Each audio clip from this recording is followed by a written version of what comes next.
Muy bien. Vamos a abrir nuestra Biblia en Marcos, entonces, capítulo 2. Es una porción preciosa. Me encanta este texto, es Marcos 12, 18 al 22. Cristo es el Salvador exclusivo. Me encanta la porción porque me gusta cuando Cristo usa analogías, como parábolas, ¿no? Para explicarnos cosas. Y son tan contundentes y tan claras. Aparte de verlo en el contexto de lo que estamos estudiando. Recordemos, Marcos es el evangelio más corto y es el evangelio que, como todos los demás, quiere mostrar que Jesucristo es el Hijo de Dios, y él dice al principio del evangelio de Jesucristo, Hijo de Dios. Y está mostrando que Cristo tiene autoridad a través de los pasajes que va relatando Marcos. Y ya ha mostrado su autoridad sobre diferentes cosas, sobre el pecado, autoridad sobre las enfermedades, autoridad sobre los hombres, autoridad sobre las escrituras. Y ahora está comenzando su ministerio. Y la última vez que estuvimos con Marcos, hace 2 semanas, porque nos visitó el pastor Dardo el domingo pasado, lo vimos a Cristo en un banquete, disfrutando de un banquete. Pero estaba disfrutando con publicanos y pecadores. Los pecadores todos somos pecadores, la Biblia lo enseña, pero los pecadores en los evangelios se refiere a los hombres o las mujeres que no seguían los religiosos del tiempo y que vivían una vida sin contacto con la religión oficial, que era el judaísmo. Y los publicanos eran los que cobraban los impuestos para pagarles cobraban a sus propios compatriotas, bastante les cobraban, y le daban los impuestos a los romanos. Así que eran sumamente odiados porque el día que se les ocurría cobrarte porque tenías un sombrero negro, te cobraban, y si tenías un buzo violeta, hoy te cobraban un montón. Y así es como ellos eran. Entonces eran absolutamente despreciados. Pero Jesús llamó a Leví, Jesús transformó a Leví, y ahora está comiendo. Leví está ofreciendo un banquete al Señor Jesucristo, y los religiosos están allí mirando por la ventana y dicen: ¿cómo come con publicanos y pecadores? Jesús le dijo: yo no vine a buscar a sanos, sino a enfermos. No vine a buscar sino el médico. Los sanos no tienen necesidad de médicos, sino los enfermos. No he venido a buscar llamar a justos, sino a pecadores. Y comprometió a los fariseos y a los judíos en ese tiempo, religiosos, porque es realidad. Si uno no ve su pecado, uno no va a Cristo. Si uno no ve que está enfermo, uno no va al médico. Y así es con la vida espiritual. Pero ahora entramos a otro pasaje, que es el versículo 18, y vamos a ver por qué hablamos de que Cristo es el Salvador exclusivo. La palabra exclusivo o exclusividad no es una palabra muy agradable hoy día. Cuando hablamos de que algo es exclusivo, que es único, bueno, hay cosas que son únicas para cada uno de nosotros, pero cuando hablamos de la forma de tener relación con Dios y decimos que hay exclusividad, es otro tema, porque allí tenemos un problema con otras creencias. Así que escuchen lo que pasa acá. Y los discípulos de Juan y los de los fariseos ayunaban, y vinieron y le dijeron: ¿por qué los discípulos de Juan y los de los fariseos ayunan y tus discípulos no ayunan? Jesús les dijo: ¿acaso pueden los que están de bodas ayunar mientras está con ellos el esposo? Entre tanto que tienen consigo al esposo, no pueden ayunar. Pero vendrán días cuando el esposo les será quitado, y entonces en aquellos días ayunarán. Nadie pone remiendo de paño nuevo en vestido viejo. De otra manera, el mismo remiendo nuevo tira de lo viejo y se hace peor la rotura. Y nadie echa vino nuevo en odres viejos. De otra manera, el vino nuevo rompe los odres, y el vino se derrama y los odres se pierden, pero el vino nuevo en odres nuevos se ha de echar. ¿Oramos?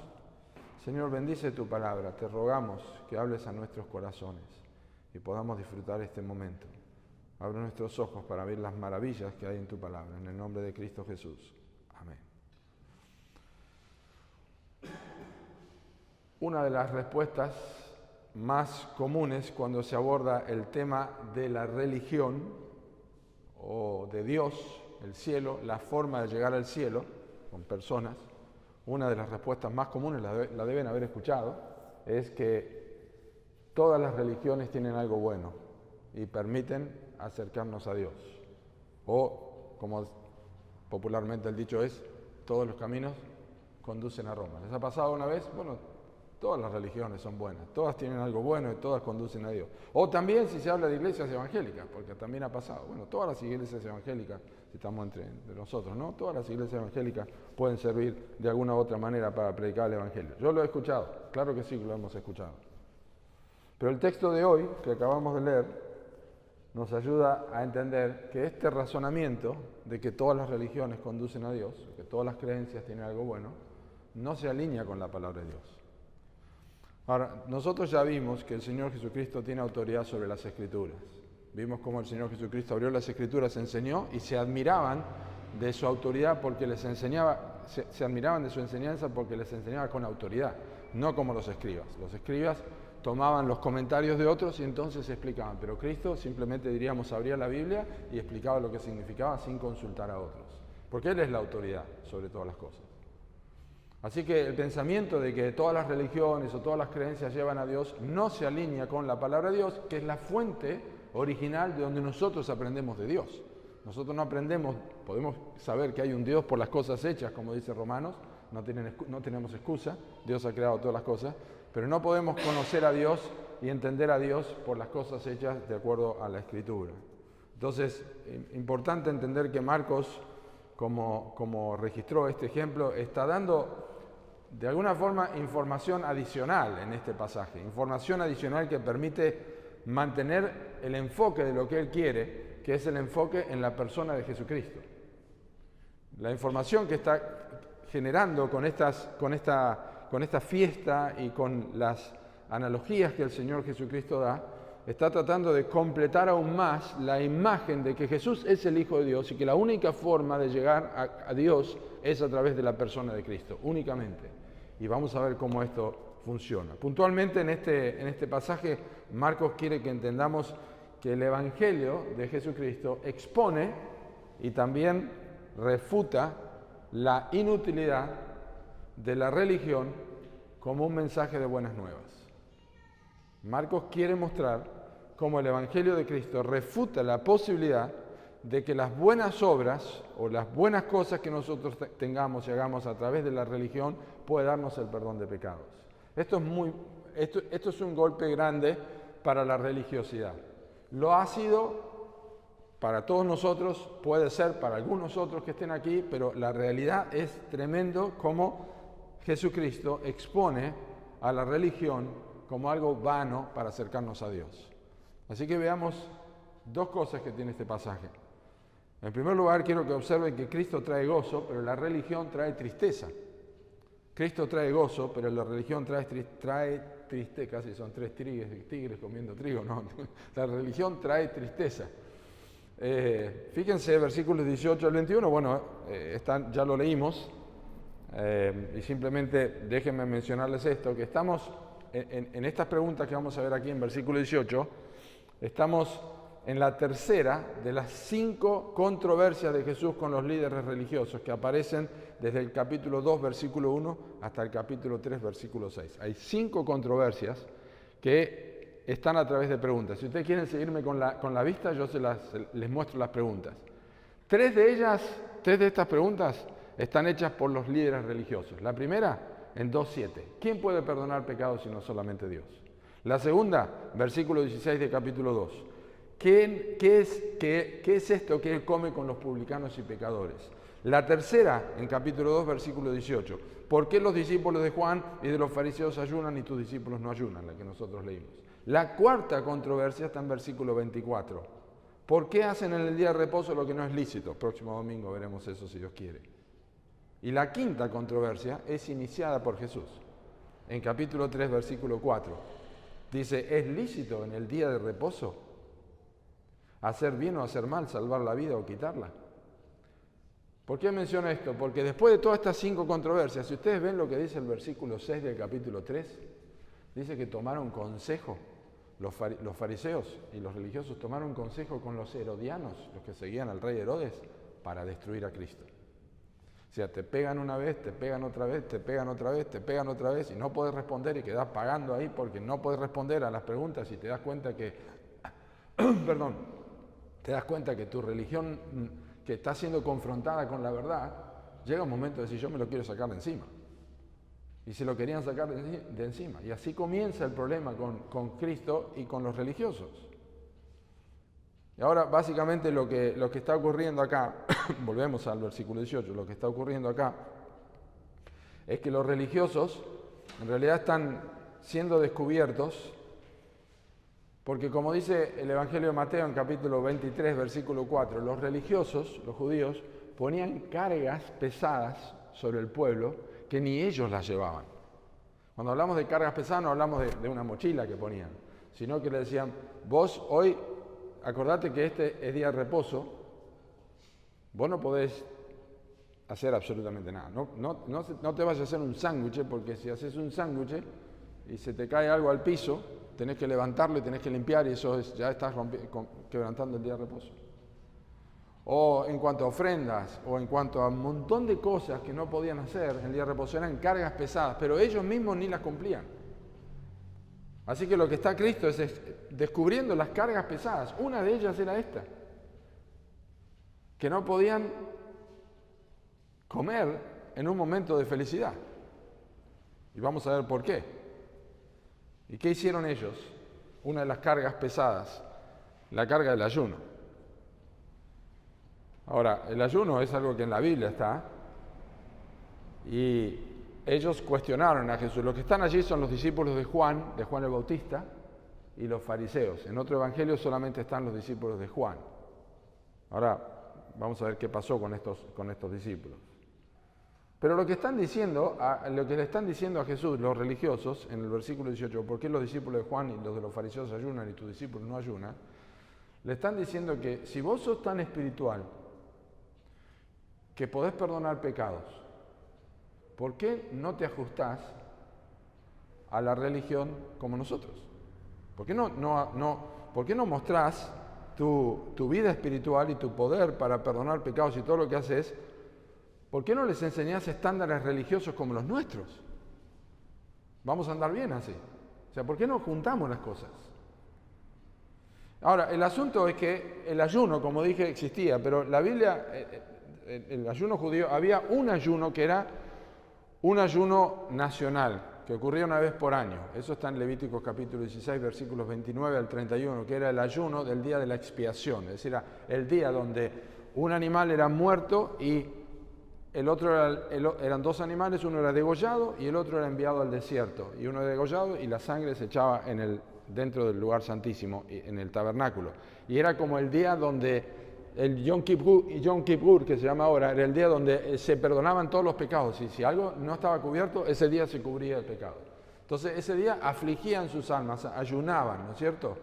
Afligir el alma es una palabra que se utilizaba para el ayuno.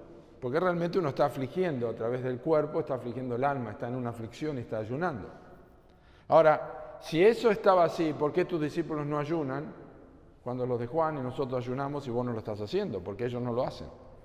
Porque los judíos le habían agregado a este día de ayuno, le habían agregado más ayunos. Ahora, hay oportunidades en el Antiguo Testamento donde personas ayunaron mucho tiempo, pero no había un ayuno, digamos, establecido por Dios como el de Levítico 16, porque Elías ayunó 40 días, Moisés ayunó 40 días, Jesús ayunó 40 días. En Isaías 58 habla de que uno aflige su alma y ayuna. En el libro de Zacarías nos dice que, ahora lo vamos a leer, pero Dios comenzó a cuestionar el ayuno de la gente. Comenzaron a agregar ayunos. Y si ustedes recuerdan la parábola del fariseo y el publicano, en Lucas capítulo 18, nos dice que el fariseo estaba orando en pie y oraba a Dios y le daba gracias porque él ayunaba 2 veces a la semana, los lunes y los miércoles, los lunes y los jueves. Los fariseos, los religiosos, habían agregado un ayuno. Ahora hay que ayunar el Yom Kippur, pero hay que ayunar todos los lunes y todos los jueves. No solamente que ellos hacían eso, sino que sabemos por el Sermón del Monte que Jesús, cuando enseña sobre el ayuno, dice, cuando ayunéis no seáis austeros, ¿no? Que se demacraban todos para que ¿qué te pasa que estás así? No me pregunte, ¿pero por qué estás así? No quiero decir. ¿Pero por qué estás? Bueno, estoy ayunando. Oh, estás ayunando. El lunes. El jueves lo encontraba de vuelta. ¿Qué te pasa? ¿Estás mal? Entonces, otra vez estás ayunando. Ayunaban el lunes, ayunaban el jueves, ayunaban por otros temas. Miren lo que dice Isaías capítulo 58, si quieren escuchar y si no lo buscan, pero Isaías 58, cómo Dios reprende el ayuno del pueblo de Israel, hablando del verdadero ayuno en capítulo 3, capítulo 58, versículo 3. ¿Por qué dicen ayunamos si no hiciste caso? Humillamos nuestras almas y no te diste por entendido. El pueblo le está hablando. Versículo 3. He aquí que en el día de vuestro ayuno buscáis vuestro propio gusto y oprimís a todos vuestros trabajadores. He aquí que para contiendas y debates ayunáis, y para herir con el puño inicuamente no ayunéis como hoy, porque para que vuestra voz sea oída en lo alto. Es tal el ayuno que yo escogí, que de día aflige al hombre su alma, que incline su cabeza como junco y haga cama de silicio y de ceniza. ¿Llamaréis a esto ayuno y día agradable a Jehová? ¿No es más bien el ayuno que yo escogí, desatar las ligaduras de impiedad, soltar las cargas de opresión y dejar ir libres a los quebrantados y que rompáis todo yugo? Genial, porque eso es lo que Cristo estaba haciendo con su ministerio. Pero el pueblo, y este es quizá un libro más difícil de encontrar, pero está justo antes del final del Antiguo Testamento, que es Zacarías, capítulo 7, versículos 5 y 6, no lo busquen, yo lo leo, dice: habla a oídos de todo el pueblo y a los sacerdotes diciendo, cuando ayunasteis y llorasteis en el 5º y el 7º mes, ahí agregaron 2 más, los días y los meses, estos 70 años, cuando estuvieron en cautividad, Dios le pregunta, ¿habéis ayunado por mí? Y cuando coméis y bebéis, ¿no coméis y bebéis para vosotros mismos? Así que todos vivían bajo la opresión de la religiosidad de los judíos en ese tiempo donde estaba Cristo. No traía, esta religión no traía ni paz ni felicidad. Por eso estamos hablando de que Cristo trae gozo, la religión tristeza, pero la gente estaba con tristeza. Incluso ellos había normas de los judíos que cuando había una boda, una fiesta, algunos de ellos iban allí y no comían. O sea, lo más ilógico es ir a una fiesta y no comer. Pero lo hacían para mostrar algo. Ahora ellos genuinamente creían que a través de eso tenían el favor de Dios.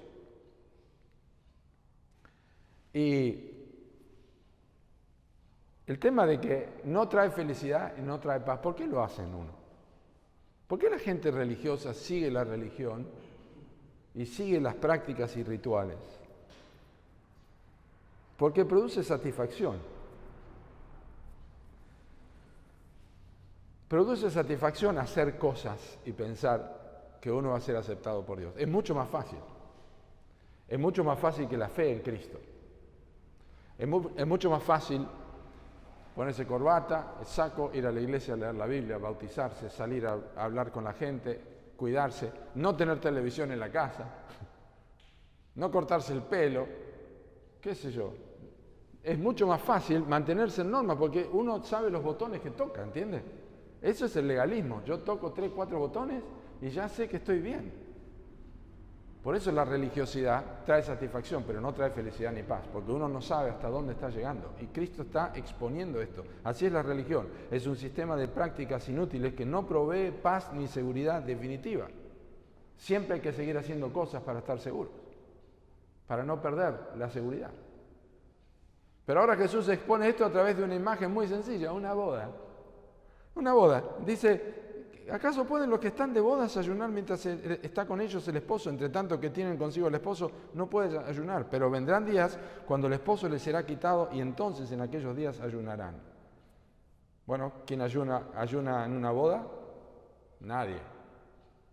Juan el Bautista se le había preguntado si él era el Cristo y él dijo, yo no soy el Cristo. ¿Yo saben quién soy? Soy el amigo del esposo. Yo soy el amigo del esposo y el amigo del esposo se goza grandemente en el esposo. Y había señalado a Cristo, o sea que Juan ya había dicho que Cristo era el esposo. Era una analogía porque realmente en el Antiguo Testamento no hay una ambición del Mesías como el esposo, pero en el Antiguo Testamento Dios es como el esposo de Israel. Entonces había una comprensión de esto. Cristo es el esposo señalado por Juan, que era el último profeta del Antiguo Testamento. Y él dijo, Juan el Bautista dijo, yo soy el amigo del esposo, y el amigo, yo me gozo en oír la voz del esposo. Eso está en Juan 3. Se goza en oír la voz del esposo. Porque justamente Juan está diciendo, Cristo trae gozo, la religión no, pero Cristo sí trae gozo al alma. Saber que murió por mis pecados, saber que Él me entiende y conoce mi condición y me puede perdonar mis pecados y me acepta como soy. Como un leví, un publicano sentado al banco de los tributos y que todos desprecian y Él me recibe, tengo gozo. Leví tenía gozo.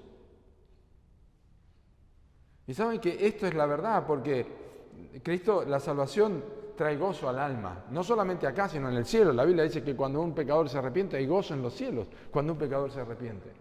Cuando entró Cristo en el mundo, los ángeles dijeron a los pastores, he aquí os doy nuevas de gran gozo, que será para todo el pueblo. Os ha nacido hoy en la ciudad de David un Salvador, que es Cristo el Señor. Son nuevas de gran gozo. Entonces es inapropiado vivir con la tristeza y el peso que provoca la religión cuando Cristo ofrece salvación y gozo al corazón, que es el producto del perdón de pecados. Cuando vos sabés que tus pecados fueron perdonados, vos querés salir corriendo, y como ese hombre de Hechos capítulo 3, que no tengo ni plata ni oro, pero lo que tengo te doy, en el nombre de Cristo Jesús, levántate y anda, y se puso sobre sus tobillos, se le afirmaron los tobillos, y entró saltando y cantando y alabando a Dios, porque sus pecados habían sido perdonados. Y dicho sea de paso, es la primera vez en una forma figurativa en el Evangelio de Marcos que Jesús anuncia su muerte. Observen, el verbo que nosotros tenemos como allí en versículo 20, cuando dice, vendrán días cuando el esposo les será quitado. Ese verbo es una palabra, obviamente no en español original, transmite la idea de un arrebato repentino. Un arrebato repentino, y no solamente repentino, sino violento. Y esto coincide con lo que la Biblia enseña en Isaías 53, versículo 8. En el uso clásico de esta palabra, apairó es la palabra, pero en el uso clásico a menudo implica una acción forzosa o abrupta, como el arrebato de algo con rapidez e intensidad, como un motochorro. No sé que no gusta a nadie eso, pero como que le arrebatan así. Esa es la idea. El concepto está asociado a la eliminación o a la separación inmediata y de gran impacto. O sea que Cristo está usando esta palabra en realidad. Y coincide con Isaías 53:8, porque allí dice, hablando del Mesías, que fue cortado de la tierra de los vivientes. Una profecía 700 años antes de que Cristo viniera, fue cortado de la tierra de los vivientes. Y la verdad es que cuando Cristo murió y resucitó, que los discípulos no lo sabían, las ocasiones que encontramos a los discípulos inmediatamente después de su muerte, ¿cómo estaban ellos? Así. De hecho, iban camino a Emaús y no habían comido porque Cristo partió el pan con ellos. Cuando llegó Cristo y se puso con los discípulos, estaban todos juntos, tenían miedo y dijo, traedme un pescado, y lo partió y comió. Ellos no estaban, ellos estaban tristes, quizás estaban ayunando, estaban afligidos porque Cristo les había sido apartado, había sido crucificado y no entendían todavía lo que estaba pasando. Entonces el punto acá, para pasar a la segunda cosa, es que la religión y el moralismo traen tristeza, pero Cristo trae gozo al corazón. Miren esta profecía de Cristo en el libro de Isaías, es muy precioso este texto. Isaías 61:3 dice que cuando Cristo venía, el Mesías, es a ordenar que a los afligidos de Sión se les dé gloria en lugar de ceniza, óleo de gozo en lugar de luto, manto de alegría en lugar del espíritu angustiado, y serán llamados árboles de justicia, plantío de Jehová para gloria suya. Entonces, ya pasamos ahora al versículo 21, los judíos, los religiosos, dice el pastor MacArthur, dice, estaban enfocados en la autojustificación, pero él predicaba la gracia. Ellos negaban su pecado, los religiosos, él predicaba el arrepentimiento por el pecado. Ellos se enorgullecían de su religiosidad, él predicaba la humildad. Ellos se centraban en la ceremonia externa, Él predicaba un corazón transformado. Ellos se aferraban a lo viejo, Él ofrecía lo nuevo. Amaban la aprobación de los hombres, Él ofrecía la aprobación de Dios. Ellos tenían un ritual, Cristo ofrecía una relación. Precioso, ¿verdad? Eso es la religión, pero Cristo ofrece relación. Ahora, la segunda cosa en este pasaje es que Cristo no solamente trae alegría y gozo y la religión tristeza, sino que Cristo hace las cosas nuevas, no mejora lo viejo.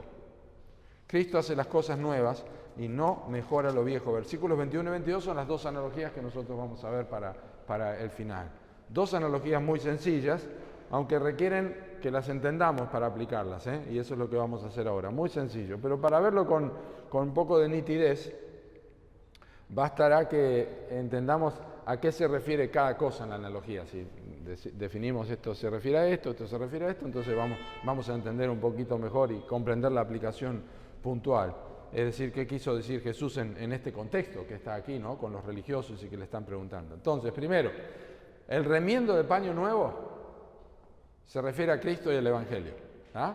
Vamos volcándolo. El remiendo de trapo nuevo se refiere a Cristo y al Evangelio. El vestido viejo se refiere al judaísmo, no a la ley de la palabra de Dios, sino al judaísmo, la religiosidad. Segundo, el vino nuevo se refiere a Cristo y el Evangelio. Y los odres viejos se refieren al judaísmo y su sistema.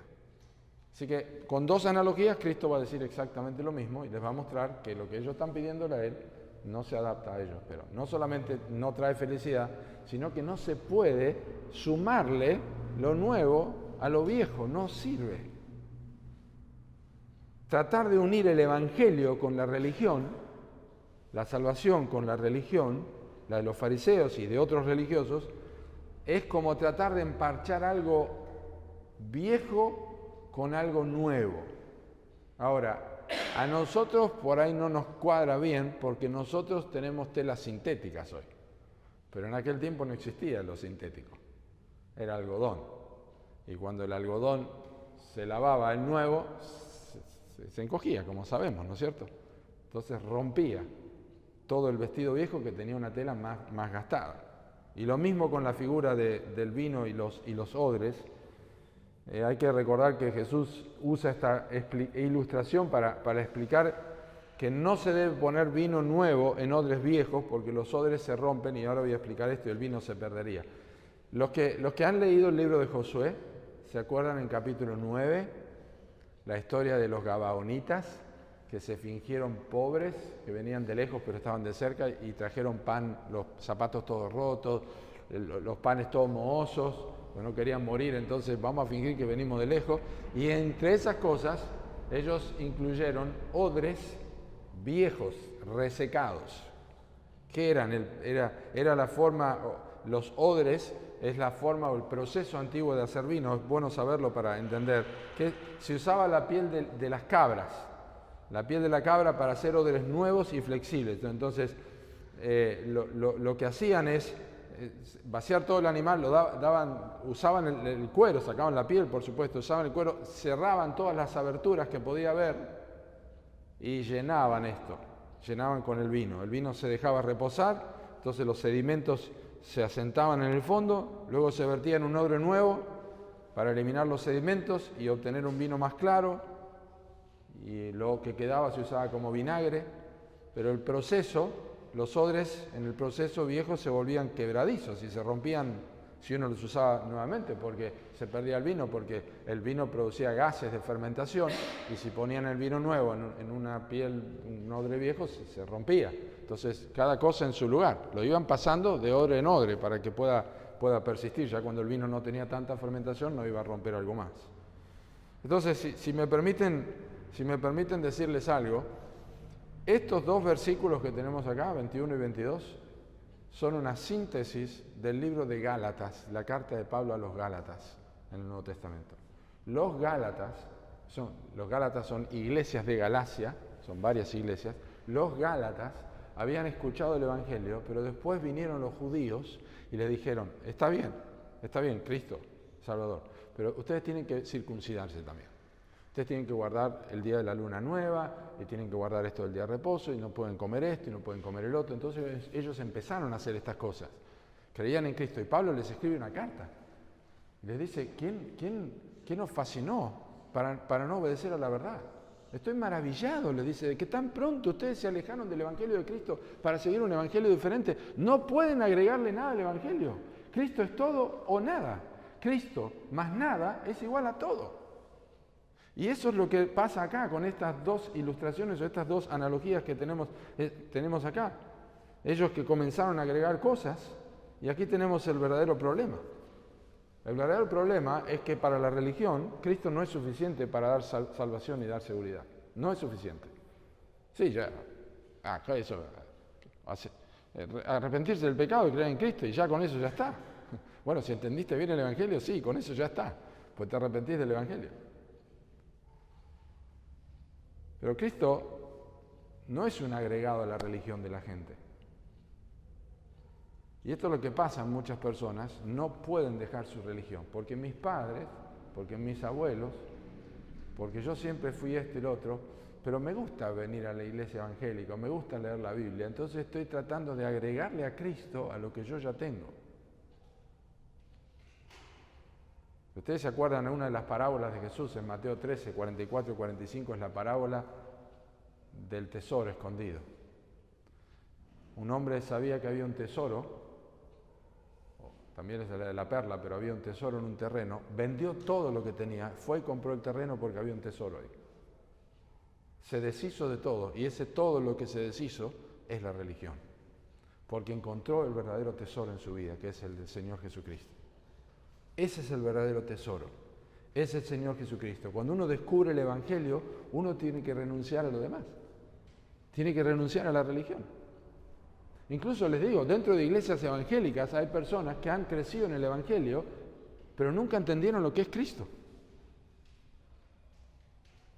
Siempre pensaron que estar en la iglesia evangélica es porque no tengo santos, porque esto, por el otro, pero estoy en la iglesia evangélica. Y ahí cantamos y hablamos de Cristo, de la muerte, y tengo una Biblia, del bautismo y todo esto, pero nunca entendieron que Cristo es todo. Siguen creyendo que si se mantienen en este círculo, todo va a estar bien. Hasta que se den cuenta que la salvación no es una iglesia, es una persona, el Señor Jesucristo. El Evangelio no es un parche para la vida de una persona, sino una nueva vestidura. Me encanta eso. La Biblia dice, si alguno está en Cristo, nueva criatura es, las cosas viejas pasaron, y aquí todas son hechas nuevas. Yo les leí hoy Isaías 61:3 sobre el óleo de alegría. Ahora déjenme leerles versículo 10. Dice, en gran manera me gozaré en Jehová. Mi alma se alegrará en mi Dios, porque me vistió con vestiduras de salvación. Me rodeó de manto de justicia, como a novio me atavió, y como a novia adornada con sus joyas. Es el vestido nuevo, no es el vestido emparchado de la religión, más Cristo. Es solo Cristo, es su justicia, solamente su justicia. No hay otro nombre debajo del cielo dado a los hombres en que podamos ser salvos, solamente Cristo. El apóstol Pablo dijo en Filipenses capítulo 3, las cosas que eran para mí ganancias las he estimado como pérdida, como basura. En el original dice como estiércol.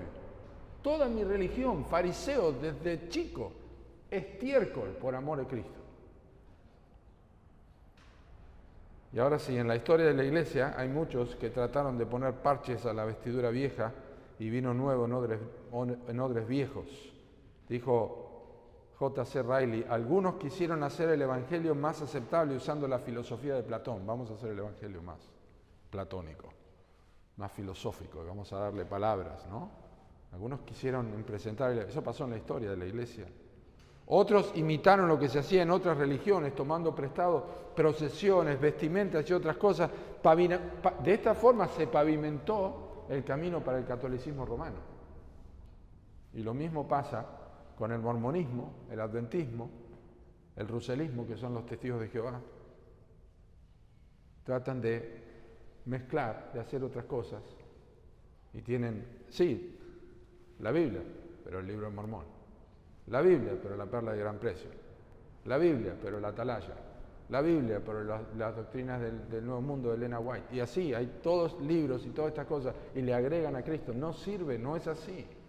No es así. No es un parche nuevo en un vestido viejo.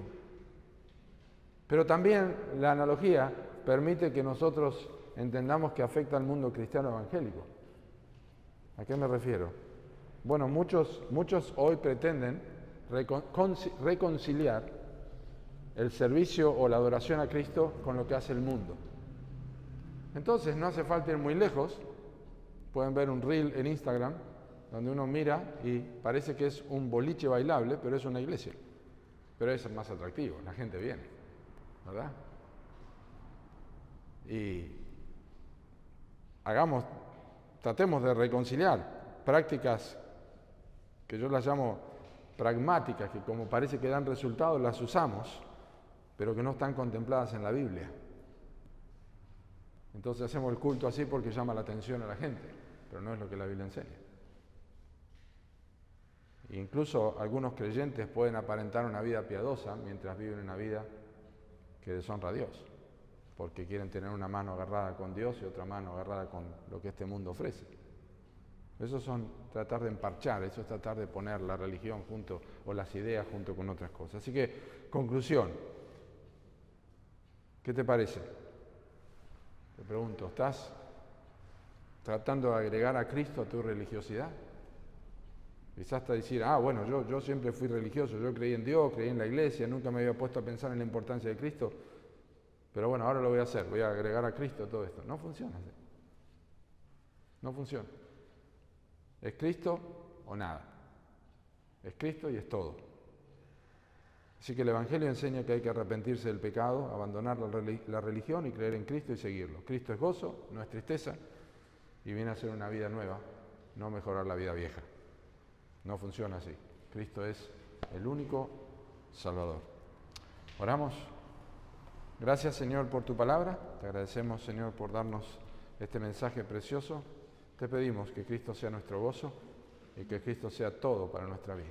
En el nombre de Él oramos.